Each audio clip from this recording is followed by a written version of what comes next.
Bueno, bienvenidos. Vamos a desarrollar lo que es el tema de inmunoglobulinas de forma resumida y que corresponde a lo que vendría siendo el taller número 1 de enfermedades transmisibles 1, por supuesto.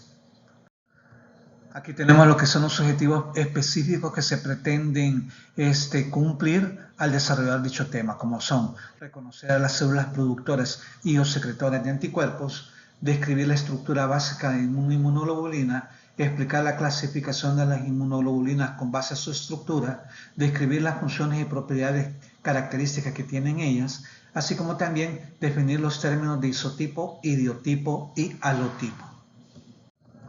Este es el temario que abarca todos esos objetivos y vamos a comenzar explicando qué son las inmunoglobulinas. Bueno, las inmunoglobulinas podríamos decir que son proteínas que tienen función inmune, pero ¿cómo o dónde están ubicadas específicamente las inmunoglobulinas? Bueno, cuando al plasma se le aplica lo que es una técnica de laboratorio llamada electroforesis, se lleva a cabo lo que es la separación de las proteínas plasmáticas, dando lugar al aparecimiento de diversas fracciones, dentro de las cuales sobresalen, como vemos acá, la albúmina, que es la que se encuentra en mayor concentración, y la otra fracción son las globulinas, dentro de las cuales existen también diversos tipos, que tenemos el alfa, el beta y las gamma globulinas. Y es en esta región donde están las gamma globulinas donde se ubica o se localizan la mayor parte de las inmunoglobulinas, es decir, las globulinas con función inmune. Y estas vendrían a constituir lo que es al 10 al 20% de las proteínas plasmáticas. Pero las inmunoglobulinas en sí, por su composición química, podríamos nosotros decir que son glucoproteínas. Y dentro de su composición química podremos mencionar que el 82 a 96% específicamente son proteínas y son las que se encargan de desarrollar todas las funciones inmunológicas o inmunes de las cuales vamos a hablar, y del 4 al 18% están constituidos por una fracción de carbohidratos que a ciencia cierta no se sabe qué función cumple en su cabalidad. Pero además estas proteínas, estas glucoproteínas, las podemos encontrar unidas a membranas celulares. Ya vamos a hablar más adelante de qué tipo de células las podemos encontrar, pero la mayor parte de ellas cuando son producidas, son secretadas o excretadas y las podemos encontrar de manera libre circulando en lo que es el plasma. Pero ¿cómo se produce o por qué se producen estas inmunoglobulinas?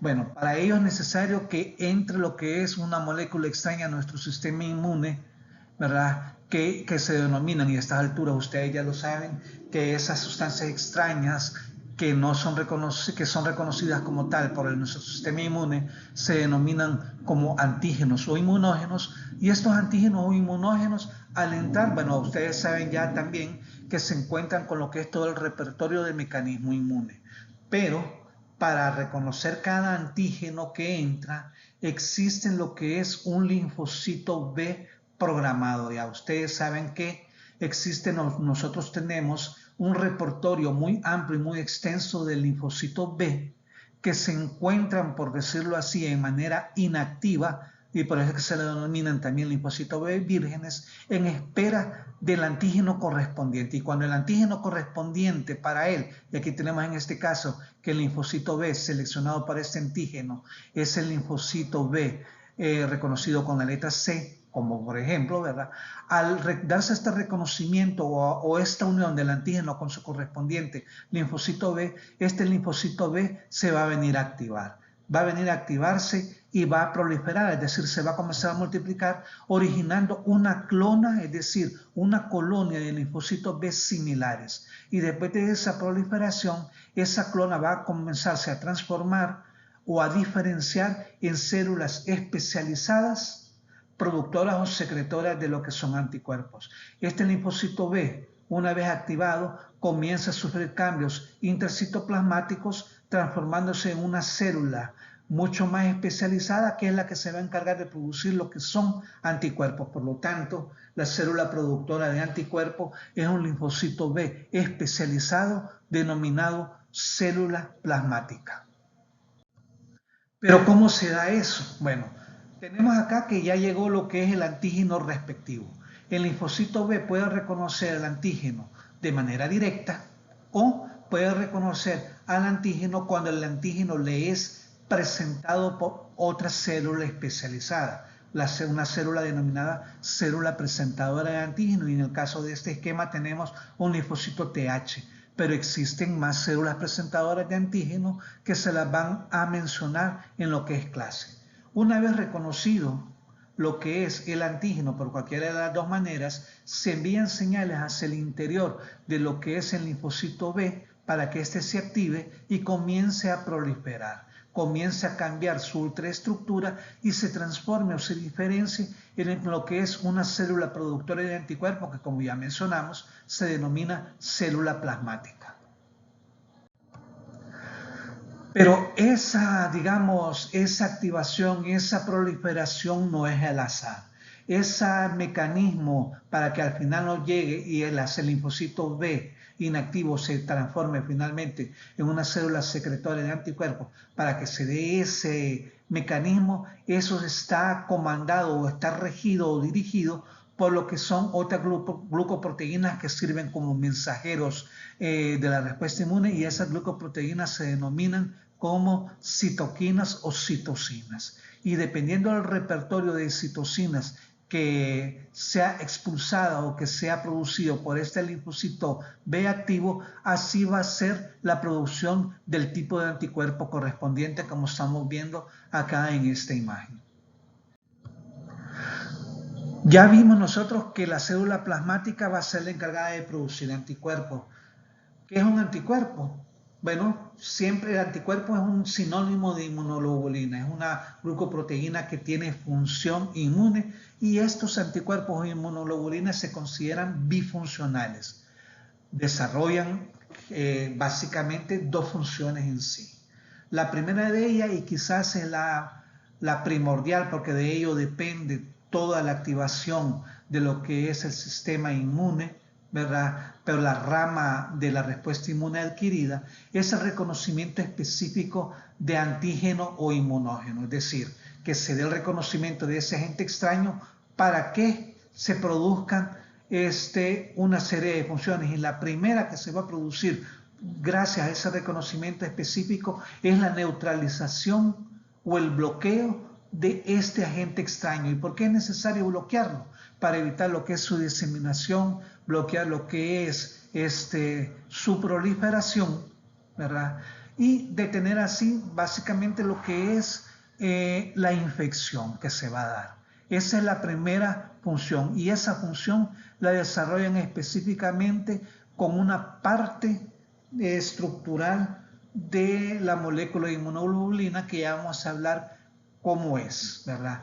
Y la segunda función que cumplen son diversas funciones efectoras que dependen básicamente de lo que es el tipo de inmunoglobulina y a la célula a la cual esa inmunoglobulina pueda ir a estimular o pueda ir a activar.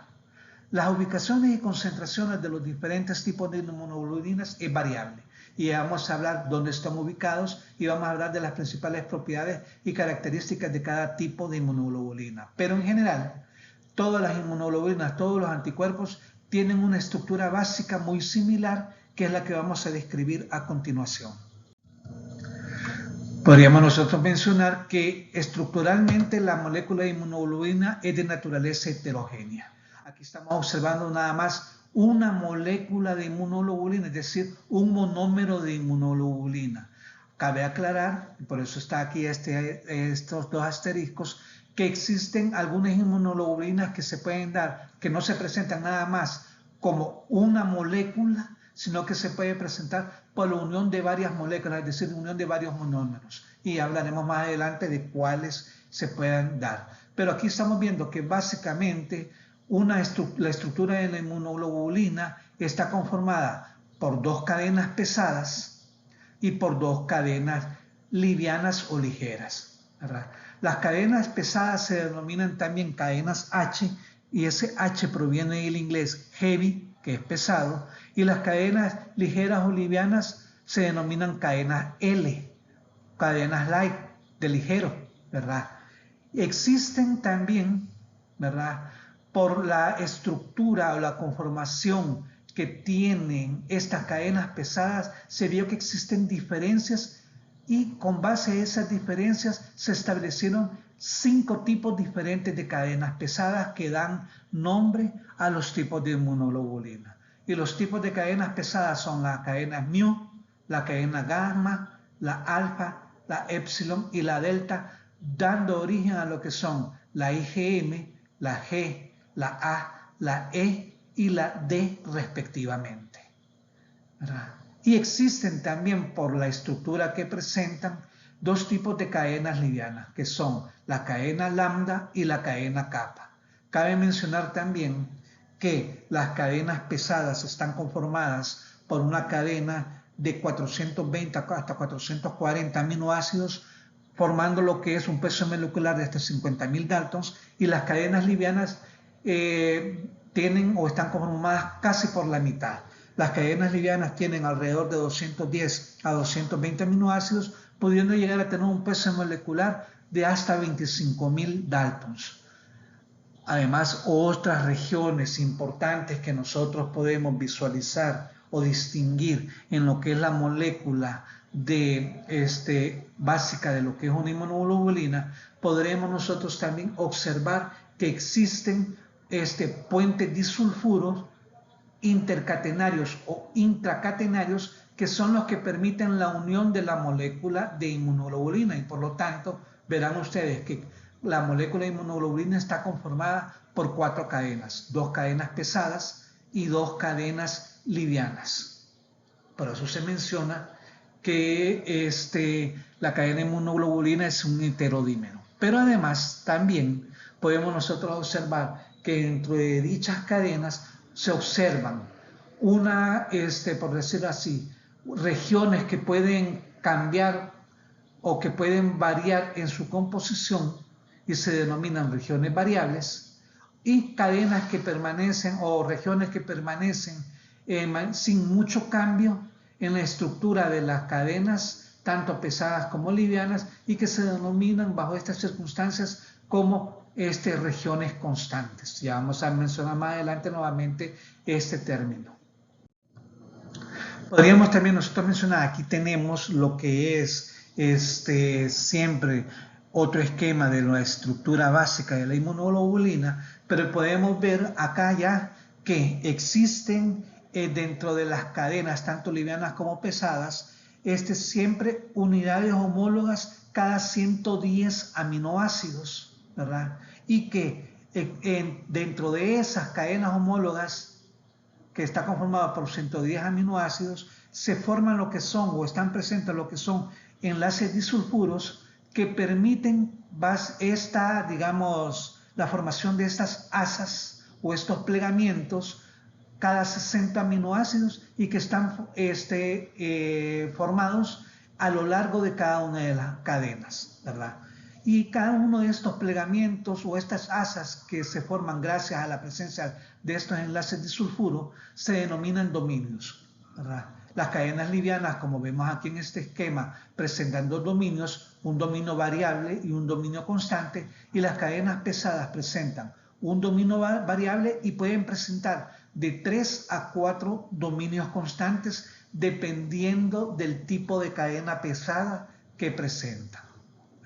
Además, nosotros podemos ver también que entre el dominio pesado 1 de la cadena pesada 1 y el 2 existe también la presencia de otro enlace disulfuro, y esta región además es rica en residuos de cisteína y de prolina, y esta región se denomina región de bisagra. Pero ¿por qué es importante esta región de bisagra?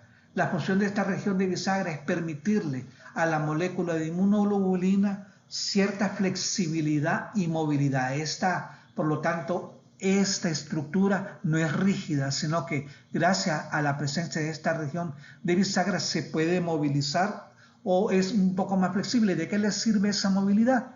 Gracias a que esta estructura, estos brazos que tenemos acá, que son la parte superior de lo que es esta letra Y, porque básicamente así lo describen estructuralmente a lo que es la inmunoglobulina como que fuese una letra Y. Esta movilidad que se le permite por esta región de bisagra le permite unirse a la molécula antigénica, ya que aquí estamos viendo también otros dos términos. La estructura básica de la inmunoglobulina está conformada también por dos regiones. La región FAB, que termina, como vemos acá, en una región aminoterminal, y la región FC, que termina en una región carboxilo-terminal. ¿Por qué se denomina esta región FAB? Esta proviene del nombre de la palabra en inglés Fragment Antigen Binding, que significa fragmento de unión al antígeno, que en esta parte, en esta región específicamente, aminoterminal, es donde se va a dar la unión y el reconocimiento de la partícula antigénica, y este FC se denomina como fracción constante o fracción cristalizable, y químicamente es una región carboxilo-terminal. Básicamente esto es muy importante para la hora de establecer lo que son el reconocimiento de la estructura básica de la inmunoglobulina. Además, en las literaturas pueden encontrar ustedes también que en las regiones variables se encuentran las denominadas regiones determinantes complementarias, que es específicamente donde se va a venir a unir lo que es la partícula antigénica, porque si bien es cierto, todo esto que vemos acá es la región variable, al sitio de unión es esta parte de acá. Vamos a ver que se forma lo que es una concavidad, que es donde se va a venir a acoplar lo que es la molécula antigénica. Y aquí vemos también, esta imagen básicamente es para ver de que no todas las moléculas de inmunoglobulina presentan la región de bisagra. La IgM en su forma de monómero y la IgE no presentan región de bisagra, por lo tanto son unos monómeros hasta cierto punto rígidos debido a que carecen de dicha región. Pero veamos también que la IgG y la IgA presentan, estos serían tipos, la IgG y la IgA son los tipos, pero la IgG presenta diversas subclases que son de la IgG1 hasta la IgG4, y la IgA presenta dos, la A1 y la A2. ¿Y por qué se establece esa diferencia? Como ven ustedes esquemáticamente, esto está representado por el número de enlaces o de puentes disulfuros que se forman en las moléculas, siendo mucho más largo y por lo tanto que presenta un dominio extra lo que es la IgG3. Ustedes recuerdan, mencionamos nosotros que la cadena pesada de las inmunoglobulinas pueden presentar de 3 a 4 dominios en la región constante. La IgG3 presenta 4. Las otras presentan específicamente 3. ¿Verdad? Y un detalle también que cabe mencionar acá en esta oportunidad es que la IgA1, el 95% de IgA se encuentra en suero, y la de tipo 2 es la que se encuentra en las secreciones o fluidos corporales. Aquí tenemos también las inmunoglobulinas que no son monoméricas, sino que se pueden presentar como estructuras que se forman por la unión de varios monómeros, y la que tiene 5 monómeros, estructuralmente hablando, la que encontramos en circulación es la IgM. La IgM básicamente es un pentámero, y la unión de cada monómero está dado gracias a la presencia de otra estructura polipeptídica denominada cadena J. Es a través de estas cadenas J que permanecen unidas cada monómero, dando esta estructura o la conformación pentamérica que caracteriza a lo que es la IgM. La IgA también presenta cadena J, y la IgA se puede encontrar como forma de dímero a nivel de secreciones y como forma de monómero en circulación. Pero veamos también que la IgA presenta adicionalmente también otro componente denominado componente secretor, que es muy importante para la circulación, y que más adelante vamos a hablar detalladamente de él. También vamos a mencionar un detalle muy importante. Debido a que los anticuerpos son glucoproteínas, pueden funcionar como anticuerpos, ¿verdad? Reconociendo lo que son los antígenos o inmunógenos, pero por ser glucoproteínas que se forman de nuevo, es decir, que son secretadas por la producción, por el contacto que hubo con lo que es el antígeno, al ser glucoproteínas, estas glucoproteínas también pueden constituir lo que son determinantes antigénicos o partículas antigénicas, pudiendo inducir también por su conformación una respuesta inmune. Es decir, también se pueden formar una respuesta inmune contra cada molécula de anticuerpo. Y existen 3 categorías dependiendo de la conformación o la disposición de lo que son los aminoácidos. Existen 3 categorías de determinantes antigénicos que puede presentar una molécula de inmunoglobulina. Las 3 categorías son el isotipo, el alotipo y el idiotipo. Y veamos el esquema, vean el esquema que dependiendo de la ubicación o dependiendo de las características de distribución de aminoácidos, así se vienen dando lo que son estas categorías. Pero vamos a definir cada uno de ellos. Los isotipos son determinantes antigénicos que se encuentran específicamente en la región constante de las cadenas tanto pesadas como livianas de la molécula del monómero de inmunoglobulina. Y estos son específicos de cada especie. Gracias a ellos es que a la presencia de ese isotipo de las cadenas pesadas es que se da la formación de las clases de inmunoglobulina y gracias a ello existen el isotipo de IgM, isotipo IgG, IgA, IgE e IgD. Y fíjense bien que es en tipo mayúscula, ¿verdad? Y gracias también a la disposición de lo que es los aminoácidos en lo que es la cadena liviana, es que existen los tipos de cadenas livianas que, como ya lo mencioné, eran los que cadenas de tipo liviana, lambda y kappa. Gracias a ello existen isotipos existen tipos y subtipos de cadenas livianas también.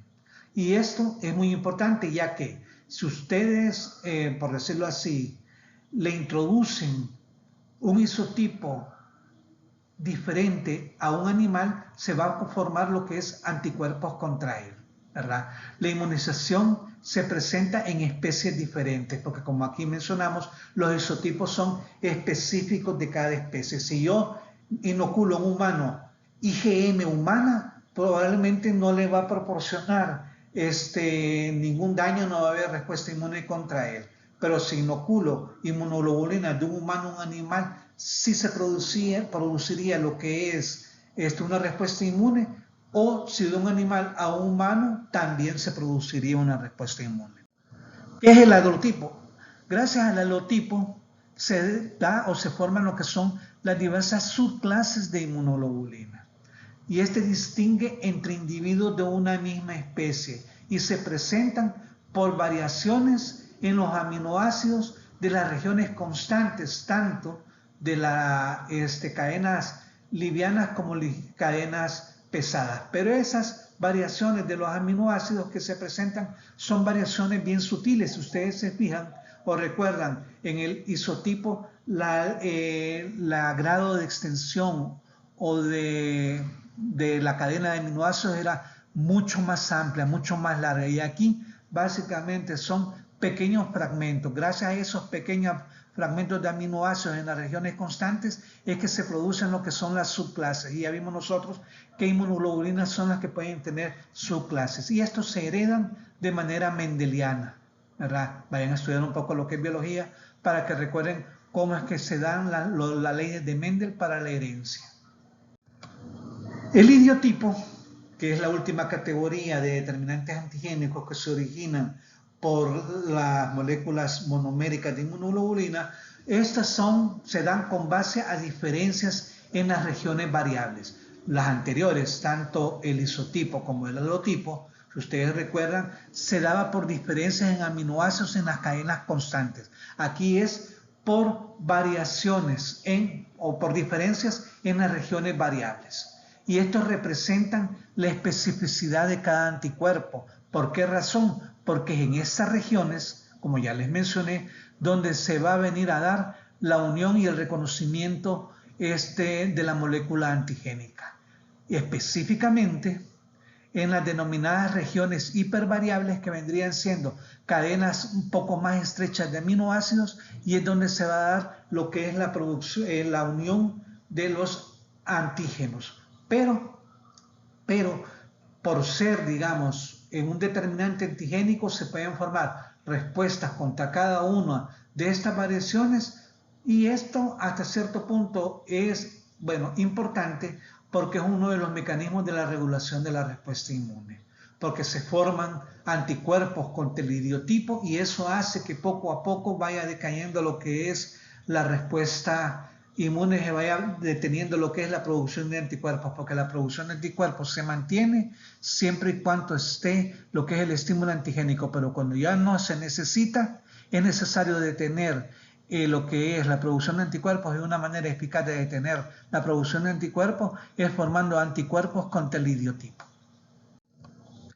Aquí tenemos nuevamente esta imagen para que recordemos nosotros que, en primer lugar, tenemos lo que es el linfocito B, que al llegarle lo que es el antígeno de manera soluble o presentado por esta célula, el linfocito B se va a activar, y al activarse va a producir una serie bien amplia de lo que son diferentes citocinas, y estas citocinas son las que van a permitir el cambio o la diferenciación del linfocito B a célula plasmática, y debido también a estas citocinas es que se produce específicamente el tipo de inmunoglobulina requerida. Pero ya mencionamos que existen 5 tipos de inmunoglobulinas importantes. Cada una de ellas tiene propiedades, características o funciones relevantes. Y vamos a mencionar las más relevantes, como son el peso molecular. Nosotros ya vimos que la única que tiene forma de pentámero tradicionalmente es la IgM, por lo tanto la IgM es la de mayor peso molecular, pudiendo tener un peso de hasta 900.000 Daltons, ¿verdad? Ya de ahí la IgA es la que le sigue en peso, porque puede ser en su forma monomérica pesar 160.000, o como dímero hasta 400.000 Dalton. Ya de ahí las otras inmunoglobulinas, tanto la G como la D y la E, pueden pesar básicamente casi lo mismo, desde 150.000 como es la IgG, 180.000 la D y 190.000 la E. La movilidad electroforética también es importante, porque generalmente la IgG se mueve hacia la región de las gamma globulinas, y el resto de inmunoglobulinas se puede mover tanto entre la región beta, ¿verdad?, o la región gamma. Algo también muy importante, y que lo van a ver, si no me equivoco, en el taller 2, y también espero que lo vean en lo que es en clase, es que las inmunoglobulinas, tanto la IgG como la IgM, pueden activar un efector muy importante de lo que es la respuesta inmunológica, conocida como el sistema del complemento, ya que fijan el complemento, activando lo que es la cascada del complemento con las consiguientes funciones biológicas que desarrolla el mismo, y que más adelante se mencionarán de manera resumida. La inmunoglobulina que se encuentra en mayor concentración a nivel del suero en circulación es la IgG, y la que se encuentra en menor concentración son la IgD y la IgE. Fíjense bien, esto es muy importante para la respuesta inmunológica. También es importante cuánto viven en suero, cuál es el promedio de vida media que tienen en suero una vez secretadas las inmunoglobulinas. La que más vive en suero, en promedio de 23 días, es la IgG, y la que menos vive es la IgE. ¿Verdad? Vean estos datos importantes. Además de todas las inmunoglobulinas, la única que tiene la capacidad de atravesar la barrera placentaria es la IgG. ¿Pero por qué la atraviesa? Porque en el trofoblasta que se forma en la placenta existen receptores específicos que fijan lo que es la IgG, y al fijarlo permite el paso de esta a la circulación placentaria. Fíjense bien, es la única. Además, otra inmunoglobulina importante es la E, ya que es la única que tiene la capacidad de fijarse a lo que es la superficie de células cebadas, eosinófilos y basófilos, produciendo en ellos la degranulación del contenido intracitoplasmático, que es importante en la respuesta inmunológica que ustedes van a conocer. Otra función importante o propiedad importante que cumplen lo que son las inmunoglobulinas es la lisis bacteriana. La que lisa las bacterias más efectivamente es la IgM, pero también cumplen esa función la IgG y la IgA. Y la que tiene principal actividad antiviral es la IgA, aunque también en menor medida la IgG también puede tener actividad antiviral. Como mencionamos que la IgG tiene diversas subclases, las propiedades también, dependiendo de la subclase, así varían las propiedades. La que más abunda de la IgG en suero es la de tipo 1. La que menos vive es la de tipo 3. La 1, la 2 y la 4 viven igual, en promedio viven 23 días. La que atraviesa efectivamente la placenta son la 1, la 3 y la 4, y la que tiene menor potencia para atravesar lo que es la placenta, la IgG2, ¿verdad? La que fija más efectivamente el complemento es la IgG3, y la que no lo fija, y eso es importante, es la IgG4, y la que se une más efectivamente a receptores Fc que se pueden encontrar en diversas células son la 1 y la 3. La que no se fija es la IgG2. Y eso es importante para que comprendamos la función o la acción que pueden tener lo que son estas clase especial de inmunoglobulina. Y aquí tenemos el repertorio amplio de funciones efectoras que son mediadas por lo que son los anticuerpos, y vamos a ir mencionándolas de manera resumida. Mencionamos que en primer lugar, la primera función importante que cumplen las inmunoglobulinas es reconocer para neutralizar. ¿Y qué van a neutralizar? Van a neutralizar microorganismos y toxinas para evitar que estos ejerzan su acción sobre su blanco celular o sobre el sitio donde vayan a actuar. ¿Y cuáles son las principales inmunoglobulinas que tienen función de neutralización? Son la M, la G y la A. Otra función que pueden cumplir las inmunoglobulinas es un fenómeno denominado de opsonización. Y como estamos viendo acá en esta figura, ¿qué es la opsonización? Es nada más que la inmunoglobulina, en este caso particular la IgG, se viene a unir a los receptores celulares por medio de su fracción Fc, recubriendo lo que es al microorganismo, ¿verdad? Como estamos viendo acá, recubriendo al microorganismo, y al recubrir al microorganismo va a promover lo que es la fagocitosis del mismo. También cumplen otra función, un mecanismo denominado citotoxicidad dependiente de anticuerpos. ¿Qué implica eso? Citotoxicidad que destruye células, pero esa destrucción depende de la acción de esos anticuerpos. ¿Y qué anticuerpos cumplen esa función? Son la IgG y la IgE. ¿Cómo hacen eso? Viene la IgG, por ejemplo, se viene a unir a células NK, ¿verdad? Y le presenta lo que es ciertos determinantes antigénicos y se une a la célula NK, y la NK recibe esas señales. ¿Y qué va a hacer la NK? Va a liberar su componente intracitoplasmático, que básicamente es el responsable de la destrucción de células que pueden ser invadidas por virus o en algunos casos también pueden ser destrucción de células tumorales. Pero la IgE, como les había mencionado, también se puede venir a lo que es unir a lo que son mastocitos, basófilos y células cebadas, y esto se da cuando reconocen lo que es moléculas antigénicas conocidas con el nombre de alergenos, es decir, responsables de alergias. Y al reconocerlo, se viene a unir a lo que es los receptores Fc de tipo epsilon que están en la superficie de estas células ya mencionadas, y al unirse lo que es el alergeno a la fracción FAB de la IgE, se va a enviar señales hacia el interior de esta célula y estas células se van a degranular. liberando sus componentes, y esos componentes granulares contienen lo que son histamina, pueden contener prostaglandinas, leucotrienos, que son las responsables de las reacciones alérgicas. Pero también hay unas inmunoglobulinas, como ya mencioné, que tienen la función de activar lo que es el sistema del complemento, y esas son la IgM y la IgG. ¿Y qué van a hacer? La acción del complemento es bien variada, ¿verdad?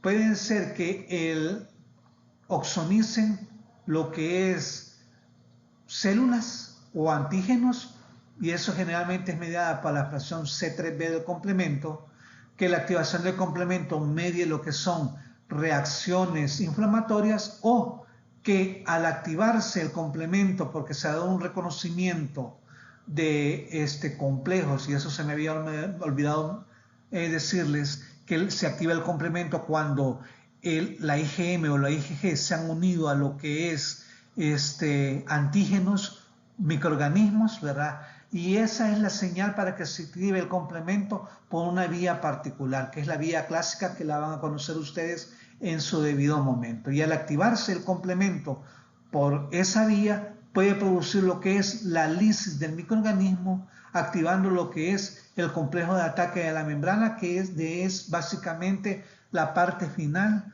de la cadena de activación del sistema del complemento. Pero como les digo, cuando les vayan a dar el tema, van a hablarles detalladamente de lo que es dicho mecanismo. Aquí tenemos el resumen y en forma individual las funciones efectores específicas de cada isotipo de inmunoglobulina. Lo leen, por favor. Hay un detalle importante también. Si se fijan, la IgD no la hemos mencionado como funciones efectoras, no la hemos mencionado en propiedades específicas que pueda tener. Hasta la fecha no se conoce específicamente función detallada que pueda cumplir la IgD, pero sí se ha encontrado en la superficie de linfocitos B vírgenes como receptores de antígenos. Y en esas circunstancias la IgE actúa como una inmunoglobulina de membrana. Si ustedes recuerdan, al inicio les mencioné yo que las inmunoglobulinas se pueden encontrar con la superficie de células o en circulación. La IgD se puede encontrar en superficie de linfocitos B vírgenes. Al igual también que la IgM de forma monomérica, que se puede encontrar como receptor de antígenos en la superficie de linfocitos B.